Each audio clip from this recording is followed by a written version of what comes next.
طلابنا الأعزاء، السلام عليكم ورحمة الله وبركاته. نصيحة من أستاذ: من ترجع من الامتحان لا تراجع الأجوبة.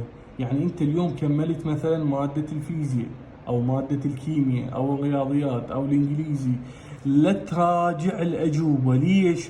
لأن إذا راجعت الأجوبة فاحتمال سؤال أو سؤالين ما مجاوبة أو ناسيه أو غلط، فهذا الشيء راح يعكس على نفسيتك بحيث ما تقدر تجاوب على المواد اللي بعدها، وهذا الشيء راح يأثر تأثير سلبي على المحاضرات والمواد البقية بالترتيب مادة مادة. فمختصر الكلام، لا تراجع، لا تدور الأجوبة. هسه مثل ما تلاحظون أغلب الأساتذة مدى ينشرون الأجوبة. ليش؟ حتى لا يأثر على شنو؟ على نفسية الطالب. والله سؤال نساه، سؤال ما جاوبه، سؤال تأخر بيه. فأنت حاول من ترجع من الامتحان قبل حير بالمادة اللي بعدها. شو تحير؟ تحير بالمادة اللي بعدها. مثلا اليوم رجعت من الرياضيات، تروح حير بمن؟ حير بالاجتماعيات.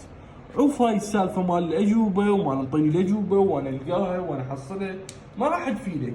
يعني حتى إذا عرفت الجواب مالتك وتأكدت منه صح أو خطأ، فما راح تسوي لك فد شيء. يعني أنت لا راح تقدر ترجع للامتحان وصحح الجواب، ولا راح تقدر تسوي فد شيء، لأن شيء راح وانتهى وخلص. الدفاتر صعدت الوزارة وخلاص انتهى، راح يدققون الأجوبة وأول وتالي درجتك تنشر يعني تلقائيا. فنصيحة: إذا تريد تراجع أجوبتك أول ما ترجع من الامتحان سجل أجوبتك، سجلها بدفتر معين أو بتليفون، كل أجوبتك سجلها.